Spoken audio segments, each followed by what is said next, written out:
TJ Peterson, and welcome to The Journey is Real. We talk to real people with real passions who share a real portion of their hearts. Today, my guest is Annie Mack, and I'm super excited because we're going to be talking about abstract photography. Photography is one of my passions and hobbies, so I am super excited. Thank you for coming on today, Annie. You're welcome. Thank you for having me. What exactly is abstract photography? Well, abstract in art is kind of the process of distorting or removing detail from, say, an actual object. And you're trying to focus on the essence of what that thing is. It's not all the details, and it's not the perfect replication. It's more about what's the experience you have with that object. For example, if you took a picture of a train, well, you get a nice clear shot of the train, but that's not what trains are about. Trains are about travel and motion and energy and power and speed and all that. So in abstract photography, you are trying to focus more on, basically, you don't shoot what it looks like, you try to shoot what it feels like, or you try to evoke the experience that something gives you. And in my case, I go even a little deeper, a little more abstract than that. I look for colors and patterns and shapes and within things that are not actual objects. I take a lot of pictures of like rusty paint and scraped metal and things like that. And I look for an image within a non-image, if you will. That's and cool. You get, well, and that way you can't mess it up. You know, it's Yeah. like, that's not a train, you didn't do it right. Well, this is, you're looking at almost like a painting, where it's just, what does this make you feel like? How does this relate to your experience? You know, how does this resonate with you? And which is really fun. And of course, it's a little out there. I've gotten plenty of comments, but what is it? There's actually a painting right behind me. I can't remember what it is. I think it's some kind of piece of machinery or a car or something. And it has paint and all these wonderful shapes in it. And I can't remember what I was shooting, but that wasn't the point. The image is really evocative. It's like black and pink, and it has this flowing feel to it. And it's a big hit on Instagram. Everybody goes, wow, what's that? And they don't really care what it is. They said, that really resonates with me. I think that's exciting. Those colors do something for me. That reminds me of. So you're trying to take people, you kind of nudge them into their own journey. Say, what is this for you? And the cool thing about my publisher is that titling these things is sort of problematic because sometimes they aren't a thing. Yeah. But also, I sort of have to put a title that reminds me what it looks like. I can't do the Untitled number 5750. I have too many photos. Or Untitled Black. You're like, yeah, that could be a lot of stuff. So that could be really problematic. I could see that. That could be. So I will sort of title it like something that it reminds me of. But what Chris did with in the editing, they have the text on the left side of the page. So when you open, you see the image first and go, ooh, that means this and that for me. And then you look at the title, and if there's an explanation or context of some kind, you get it second, so that your first experience with the picture is, wow, this is for me. I see these things. I enjoy this about it. So he's brilliant. I said, how many books? Yeah, how many? Chris Neely is the publisher. No, how many books do you have? This is the first one. Oh, awesome! And what's it called? So, we got 2 or 3 in the pipeline, but we got to get this one done first. So we published it in March, and it's doing okay. What's it called? It's called Badass Pics with a Cheap Ass Camera. So if you have some, that's okay. I like it. Most people are. There have been a few places that won't pick it up because there's ASS in it. Deal with it. I mean, that's a little bit more in mainstream today than it used to be. Yeah. I mean, I like it. Yeah, and we watched our language pretty well within the book. There's a few questionable pieces, and Chris goes, some grandmas are going to be reading this. I said, well, you don't know my grandma, but anyway. the point is that this is out there stuff. Mm-hmm. It's supposed to be kick ass and be different, break the rules and all of that. So, and a friend of mine came up with the title. We were eating dinner one night. This is an artist friend and married to another artist sculptor. And we're sitting around yakking, and he says, "You need to make a book." And we went, "Yeah, let's make a book. Toast it with wine."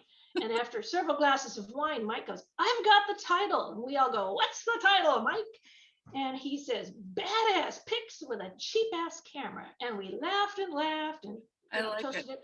And then, like a month or so later, I said, that's really doable. That's really workable. And that's attention catching. I said, I think we have to do this. And right about then, I kind of ran into Chris again. We were high school friends, and we met at a reunion, and he does this publishing. And I said, "Hey, do you ever do stuff like this?" He says, "Oh, send me what you have."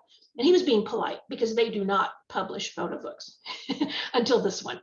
And so he was like, "Blah, this isn't photo, this is badass." I said, "I told you."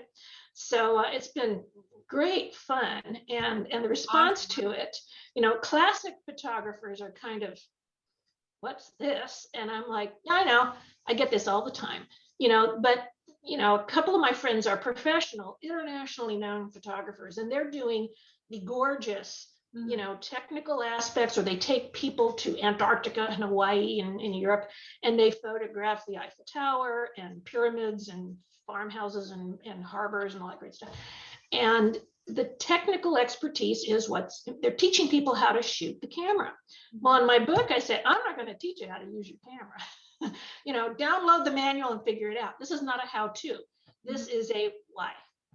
Why do you take these pictures? Why are you looking for these things? What do you see in it? Not how well does your camera perform? And cameras, for one, the camera is the idiot savant. Really, what makes the photo is the photographer. And so you try to tell people that. It's like, you can have the fanciest Hasselblad $47,995 camera, but if you don't know what you're doing, or you don't have a vision, you'll be shot shamed. Yeah. You won't, it'll look as bad as it would if you had my little cheap ass camera, which in fact, in the book, I never used anything fancier than iPhone 6. And this is when iPhone 11 and 12s were out. And then I had this little Canon Sure Shot. It's about $200 and it's about 10 years old. But if you know what you're doing, or if you know what you're looking for, you can make it work. And I was a lifelong, a career high school and middle school teacher. So kind of my mission in life is to make everything accessible. It's like, let's learn together, not I'm an artist and you have to aspire to this. I taught middle school. Do you know what that's like? Those kids, keep it real. You can't be snooty or fussy at all. They will take you down. And I thank them for it. Yeah, so I taught youth groups for 18 years. Yeah, I taught youth groups for 18 years. And so, I love the middle school because they want to know why. And I always encourage the why. Some other ones kind of shied away, like, oh, they're driving me crazy. They keep asking why. I said, then tell them why. No. They're making their decision thought processes through those grade levels. I said, you need to teach them how to think and how to process. How to think and how to be. Not what to think, but how to think. And I taught social studies. I never taught art. I'm an English and history major. So I taught mostly history for 30 plus years or so. I love history. I originally went for secondary education history because I'm like, teachers make it boring, but it's actually really cool and really fun. I just got to learn what you're looking for. I love different cultures and the histories behind the cultures. I should have been like an archaeologist or something. I love digging into history. But one of my other passions is photography. I do landscapes. I like to do it because I like to freeze moments in time. As an author, I like to kind of show people a different perspective.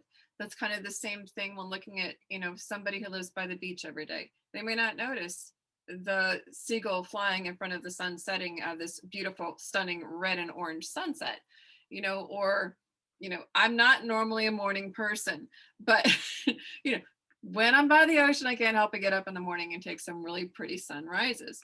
And so Ocean is my favorite, but I love just different landscapes. I love walking around our farm, and as you know, the apples blossom or the pears blossom. I love getting pictures of the flowers, the bees. We have an apiary. I love getting up close and personal with the bees in my camera.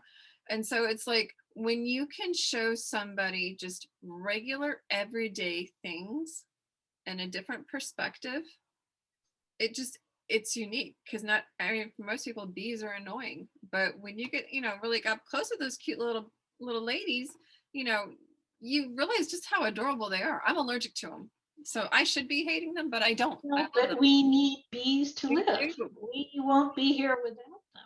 So Well, what what you you mentioned do, about landscaping and things is that in the book, I sort of I said, well, you don't have to take landscapes to be a good photographer. I said, and the distinction I'm making in the book is this book is about being a photo artist, which is a different thing. You know, you can, I mean, I'm a decent photographer. I know I took a darkroom photography class. I know how to do a lot of the processing, but oh my God, I'll thank him for the rest of my life. My darkroom teacher was named Bill Pugh. And he said, well, I can teach you the basics of photography development in a couple of weeks. He goes, it's really basic. He says, what's much more important is your creativity and your vision. And he encouraged us to do crazy stuff, which really tore up the people in the room that were like trying to do the epic lilies and sunsets. And then I was doing, you know, badass stuff. And he was loving it. And they're going, I mean, maybe they had a grade point average to project or something. I was about 40 years old, so I didn't care. But I was in there to really play with it and learn. And I've even done things that look like landscapes that were actually like cement with paint on them or something. And it, you know, you can say, well, don't rule out landscapes, but you can look at them differently. Or you do the macro shot of anything, which kind of removes the context and then kind of puts it into an art frame, like with your bees and stuff. You get real close to the honeycomb and stuff, and you go, my God, look at all the math and the art and the gorgeous stuff in here. yeah, And that's kind of what I was trying to encourage people with the book, is like, learn to look, you know, in at everything in a very different way. yeah. Like when we were down in Dominican Republic, there was a sunrise. I had gotten up, and instead of just taking a picture of the general sunrise, which I did just because I think it's really pretty, I saw where the sun was starting to go through the palm leaves, and I got it. So the palm leaves are actually grabbing the sun. I love it when I see people like play with the different, you know, when the sun's rising or setting, and there's like a person way up there. It looks like they're either shooting a basketball or they're, you know, whatever they're doing. I love stuff like that. It's like when you can get them to focus on something that they normally don't focus on or take for granted, you know, that you show them something new and something different. What you do is super unique, and I love that. I looked through some of your pictures that you have on Facebook, and I really liked them. That's why I pulled a couple of them to do your cover for this, because I think they're really unique and they're a different style, and I like that. I like when things show me a different perspective of something that I don't normally see. Well, and a fun thing about this is I was showing people you can play with your camera. And the camera is as much an art tool as paint or clay or anything else. And, you know, often in photography classes, they don't teach that because they do want you to, you know, get the best results from your machine. Well, I had a point and shoot, you know, it was smarter than I was, and which was fine. You know, I said, what do we do? But then the more I got into the abstracts, the camera tries to adjust you back into reality. I'm going, would you please stop? And I did have to learn how to talk back to the camera, kind of going, turn off buttons and things so it would not correct me. I said, I do want to do the automatic messes with you it. know, trust me or just go, never mind. And that was kind of fun too. You had to learn the workaround to avoid the correction that the camera wanted to put on you. So, and which is what I did with teachers anyway. I was like, I don't want to do that, and I'd try something new. But I think that's a healthy thing for people to feel and experience, and to know that the camera just isn't, you know, I go, if I don't have a good camera. Yeah, I'm all for being people that go, oh, you must really have a good camera. That's a good shot. And you just go, you know, I'm a good photographer. You know, the camera is yeah, it helps, but it's not the whole thing. Yeah, it's kind of like when I'm an author. So it's Mhm. like, you know, people can put words together, but when you can put words together and touch somebody at their emotional core, that's something unique. That's an art form. And That's so right. when you do what you do with your camera, it's not the camera, it's the person behind the camera. The camera is a tool, and Mhm. you've learned to use it in an artistic way. Just the same as I use a pen, or an artist uses a paintbrush. It's like what you do with it is what happens, and what you see. um, One of the favorite things is when you have full moons. I like to go outside and try to get the moon through the trees, and sometimes I Mhm. focus on the leaves so the moon is fuzzy. Sometimes I focus on the moon so that the leaves are fuzzy, and it just gives a different effect in both times. And Mhm. so I just like playing with nature. I'm a nature kid. So you know it just depends on what you see. What you see is something I might not see, or what I see is something you may not see. That's the beauty of art, and that's the beauty of creativity. And that's something that I was talking to somebody a little bit earlier, and it's like some of the schools are pulling a lot of the art classes, and it just kills me. I'm like, Oh yeah. because not every kid is academic. You can't shut a creative person down. We need to encourage and nurture and inspire people to keep doing that, because Mhm. we cannot lose the arts, whether it's dancing, whether it's music, whether it's painting, whether it's photography, whether it's writing, poetry, whatever the art is. We need to encourage that, especially in kids. Well, We that feeds a different piece of your mind and your soul. And when I taught, like I said, social studies, and at times kids go, "Is this an art class?" But what I did in those classes was a lot of collaging work. Mhm. And because they go, "I can't draw," I said, "It doesn't matter. Start cutting, start pacing. Give me the essence of this event," or we used to do the amendments to the Constitution. And I said, "You can't draw a picture of an amendment. Make me an image," or I just give them a very basic rubric. Mhm. Your job is to kind of evoke what's the First Amendment about, what's in the 19th Amendment. Mhm. And they would find images or alter them a little bit. And it kind of leveled the playing field. It was art, but I said, and you are an artist. And they're going, "Oh." I said, no, no, you're watch what you can do. And kids, the ones who were good drawers, were going, "Well, I want to do this." I said, "The rubric says you have to do these things." To take them out of their comfort zone as well, going, "Well, drawing is fine. I never took a drawing class in my whole life. I can't imagine. I took all of these art classes, never learned to draw. They never did that." But it was like a lot about poster work and graphic arts and symbology and mythology and metaphors. Mhm. And I said, and that's what really makes your work powerful. If it's just a really good picture of of a landscape or a building or whatever, that's great. But if there's a metaphor in it someplace, then people access it in a very deep way, in a personal way. And then it really becomes, they go, "That art is me. That is something that speaks to me." So, I always made them do that. And they go, "Is this an art class?" I said, "Well, if they're cutting art, they're not cutting it in here. So get busy. And then, and we had such a blast with that stuff. So So, how did this become a passion for you? well, like I said, I was a career teacher for 30 years. So you don't get a lot of time to do art. You're Yeah, I very, know. very busy.